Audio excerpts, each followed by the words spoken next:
Hello everyone, कैसे हैं आप लोग। तो आज मैं आपको चंडालिका ड्रामा जो है उसकी पूरी हिंदी में समरी बताऊंगी। साथ ही उसकी थीम के बारे में भी हम डिस्कस करेंगे। साथ ही कुछ इंपॉर्टेंट क्वेश्चंस भी मैं आपको बता दूंगी जो आपके बोर्ड के पेपर में आ सकते हैं।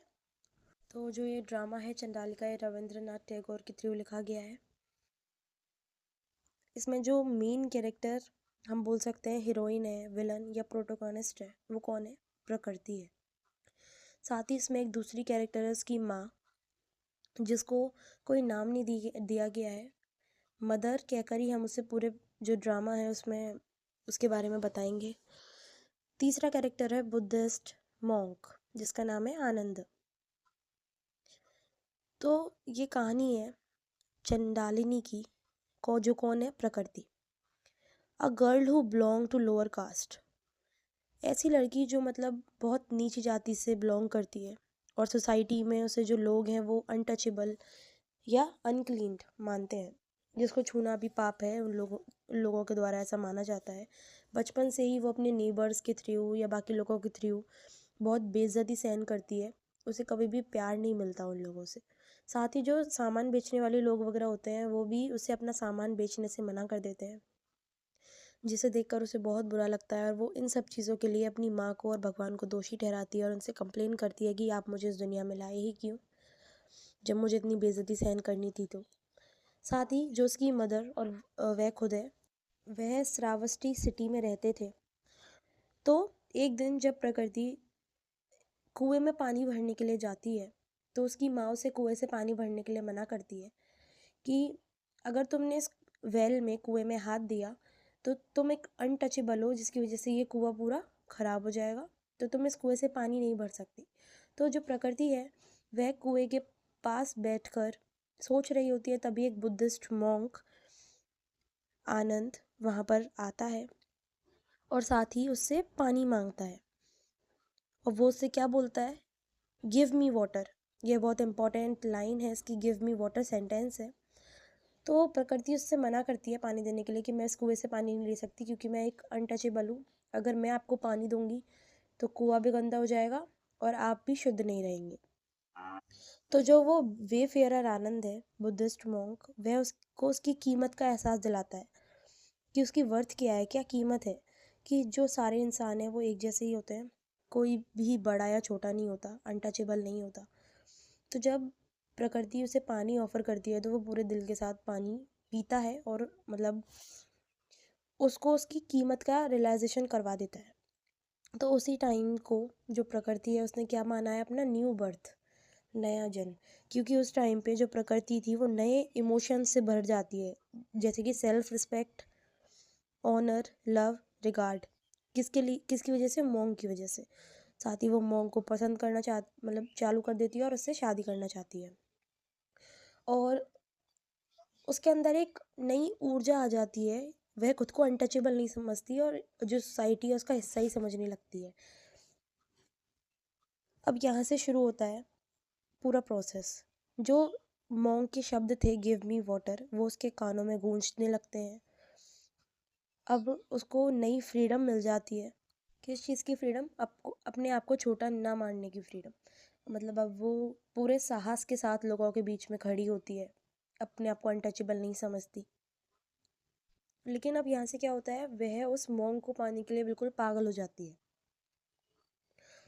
एक फ़ायदा तो हुआ मोंग के आने का कि जो प्रकृति है वो खुद को ये जो सोसाइटी के प्रेशर की जो बंधन है, चैन है, उससे आज़ाद कर लेती है। लेकिन वो पागल हो जाती है मोंग को पाने के लिए। उसके लिए वो क्या करती है, उसकी जो मदर थी उसको काला जादू करना आता है, ब्लैक स्पेल, ब्लैक मैजिक। तो वो अपनी माँ को मतलब बहुत ज़्यादा फोर्स करती है कि आप जो बुद्धिस्ट मोंक है उस पर काला जादू करो और उसे कैसे भी करके हमारे घर लाओ। और किस लिए? ताकि मैं उससे शादी कर सकूं। जो उसकी माँ है वो पहले ही उसे बता देती है कि अगर ये स्पेल जो है तुम मुझसे वापस लेने के लिए कहती हो तो क्या होगा, जो मतलब इसका बहुत घातक परिणाम आएगा। मतलब अगर मैं इस मैजिक को बीच में से वापस लेती हूँ तो मेरी जान भी जा सकती है। तो कहीं ना कहीं प्रकृति को इस पूरे जो ब्लैक मैजिक था उसके डायर कॉन्सिक्वेंसेज यानी कि घातक परिणामों के बारे में पता था, फिर भी वह अपनी माँ को फोर्स करती है कि वो मॉन्क के ऊपर इस मतलब ये पूरा जो ब्लैक मैजिक है उसे करे। जो उसकी माँ है वो ब्लैक मैजिक को उसके ऊपर करती है, मॉन्क के ऊपर। और मैजिक के लास्ट में वह प्रकृति से एक मैजिक मिरर में झांकने के लिए कहती है, ताकि उसे पता चल सके कि जो मॉन्क है वो इस समय कहाँ पर है, या वो ब्लैक मैजिक उस पर हुआ या नहीं।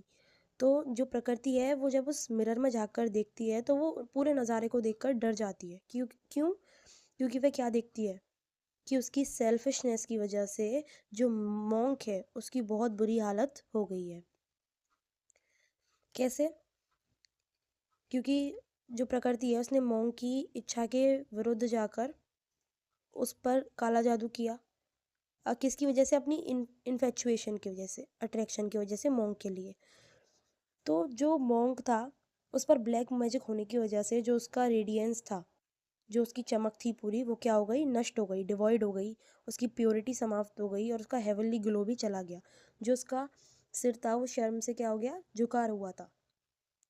तो प्रकृति जब ऐसा देखती है तो उसे अपनी सारी गलतियों का मतलब एहसास होता है कि मैंने ये क्या किया।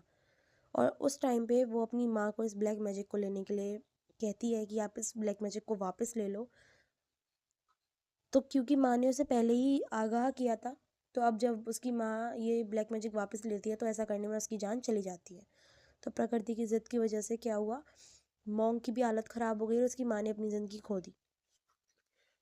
लास्ट में जो मॉन्क है आनंद, वो चंडाली के घर आता है और जो भगवान बुद्ध हैं उनसे प्रे करता है कि जो मतलब मेरा जो इतना हेवनली ग्लो था या मेरी जो प्योरिटी थी वो बिल्कुल नष्ट हो गई इनके ब्लैक मैजिक की वजह से, आप मुझे माफ़ कर दीजिए। और उसका जो मतलब जो सर है वो शर्म से नीचे झुक जाता है। तो क्योंकि वो बुद्ध भगवान का भक्त था तो वो उसे माफ़ कर देते हैं और उसका जो प्योरिटी है वो उसको वापस कर देते हैं। साथ ही आनंद प्रकृति के लिए भी भगवान से प्रे करता है कि इसने जो भी गलती की है आप उसे माफ़ कर दीजिए। तो जो बुद्ध भगवान है वो उसकी सारी गलतियों को भी माफ़ कर देते हैं, लेकिन ऐसा करने में प्रकृति की माँ की जो जान है वो चली जाती है। लेकिन जो प्रकृति की माँ थी वो चाहती थी कि जो प्रकृति है उसकी शादी एक मतलब अच्छे प्रिंस से हो, ऐसा लड़का जो उसे बहुत ज़्यादा खुश रखे, बड़े घर का हो। लेकिन जो उसकी ये इच्छा पूरी नहीं हो पाती प्रकृति की ज़िद की वजह से। तो ये था हमारा ड्रामा। इस पूरे प्ले में, चंडालिका में, बहुत सी थीम्स हैं जैसे कि ह्यूमन नेचर, इनइक्वालिटी, डिस्क्रिमिनेशन, और सबसे बड़ी जो थीम है वो है सेल्फ रियलाइजेशन। प्रकृति को खुद के बारे में मतलब रियलाइज़ हुआ कि वह है कौन, और दूसरा उसको अपनी गलती के बारे में भी एहसास हुआ कि उसने ये क्या किया। साथ ही इसमें थीम है वाटर। पानी मांगा था मॉन्क ने, तो वाटर से मतलब है जो प्रकृति है उसने पूरी सोसाइटी में जितनी भी मीननेस है उसे क्या किया है, मतलब उसने उस पानी के थ्रू धो दिया है। मतलब जितनी भी डर्ट या अनवांटेड थिंग्स थी वो उसने पानी के थ्रू वॉश कर दी हैं। सिंपली मतलब उसने मॉन्क को पानी सर्व किया जिसकी वजह से सोसाइटी में जितनी ट्रायनी है यानी कि विडम्बना है, इनजस्टिस है, वो सब खत्म कर दिया। और वहीं मैजिक मिरर में जब उसने झांक कर देखा था तो उसे एक बहुत ज़्यादा उथल पुथल दिखाई दी थी मैजिक मिरर के अंदर। और वो क्यों हुई थी? क्योंकि जो प्रकृति और उसकी माँ है उसने नेचर के साथ छेड़छाड़ की थी। तो इसी वजह से जो पूरा बैलेंस है संसार का वो बिगड़ गया था। और जिसकी वजह से उसने मॉन्क की इतनी बुरी हालत देखी थी। वहाँ पर उसे क्या देखा था? काले बादल, बहुत भारी तूफान, और बिजली कड़क रही थी, आंधी आ रही थी। तो ये जो सारी नेचुरल इमेजेस हैं इन्होंने पूरी प्ले की थीम को बनाने में मदद की थी। और क्योंकि जो प्रकृति है उसने नेचर के अगेंस्ट जाकर मॉन्क को अपने पास बुलाया था और जिसकी उसे बहुत ज़्यादा महंगी कीमत चुकानी पड़ी अपनी माँ की जान देकर। तो क्योंकि ऐसा करने में उसने प्रकृति को भी नुकसान पहुंचाया, प्रकृति यानी कि नेचर। तो इसी वजह से हम बोल सकते हैं कि जो लड़की है इस पूरे प्ले में प्रकृति, उसका बिल्कुल ठीक नाम दिया गया है प्ले के अंदर, क्योंकि इसमें प्रकृति जो नेचर है वह भी जुड़ी हुई है। तो ये था हमारा प्ले चंडालिका बाय रविंद्रनाथ टैगोर। और साथ ही बात रही इम्पोर्टेंट क्वेश्चंस की, तो आप बुद्धिस्ट मॉन्क आनंद और चंडालिका का जो कैरेक्टर स्केच है उसे अच्छे से तैयार करें, क्योंकि ज़रूर हमें ये दे सकते हैं जो भी टीचर पेपर बना रहा है। साथ ही आप ड्रामेटिक टेक्निक जो कि इस प्ले में अपनाई गई है, ये मतलब जो कि इस जो पूरा चंडालिका प्ले है उसकी थीम में सूट करती है, जो नैरेटिव टेक्निक या ड्रामेटिक टेक्निक, उसके बारे में भी लिख कर देखें। पूरी प्ले में कौन कौन सी थीम है उनको भी आप डिस्कस करें अपने टीचर्स के साथ। साथ ही रविन्द्रनाथ टैगोर के बारे में भी आप थोड़ा उनके बारे में पढ़ें। और इस पूरे प्ले में कई सारी विपरीत चीज़ें भी दी गई हैं, मतलब कॉन्ट्रास्ट वाली चीज़ें दिखाई गई हैं, जैसे कि शेडो मिस्ट स्टॉर्म एक तरफ है और फायर और फ्लेम दूसरी तरफ है। तो इसको मैं आपको समझा देती हूँ। जो टैगोर हैं वो अपनी जितनी भी प्लेज़ या जो भी चीज़ें वो लिखते हैं उसमें कॉन्ट्रास्ट यूज़ करते हैं ताकि एक लॉन्ग लास्ट इम्प्रेशन छोड़ सकें रीडर्स के माइंड पर। तो शेडो मिस्ट और जो स्टॉर्म है वो इमेजेस हैं जो कि दर्शाती हैं प्रकृति के दिमाग की अनक्लियर स्टेट को, कि वो पूरी तरीके से कंफर्म नहीं है कि वो क्या करना चाहती है। साथ ही वो ऐसे एक्सपीरियंसेस को अपने दिमाग में उसके में आते हैं जब वो मिरर में देखती है। तो ये जो इमेजेस हैं सारी, शेडो मिस्ट स्टॉर्म, ये क्या दर्शाती हैं? कॉन्फ्लिक्ट दर्शाती हैं इमोशंस का प्रकृति के दिल में। दूसरी तरफ फ्लेम्स और फायर दर्शाई गई हैं जो कि प्रकृति की स्ट्रॉन्ग विल को, बहुत मतलब कर्री इच्छा को दर्शाती हैं, लस्ट को दर्शाती हैं, डिवोशन को दर्शाती हैं मॉन्क को पाने के लिए। जो फ्लेम और फायर है वो ये भी दर्शाती हैं कि जो प्रकृति है उसका इंटेंशन एक ही है, मॉन्क को पाना या उसे ढूंढना। अब उसे किसी भी रिलीजन वगैरह का कोई भी मतलब डर नहीं है। डर से मतलब उसे परवाह नहीं है अब किसी रिलीजन की या किसी भी कास्ट की, है वो पागल हो गई है मॉन्क को पाने के लिए।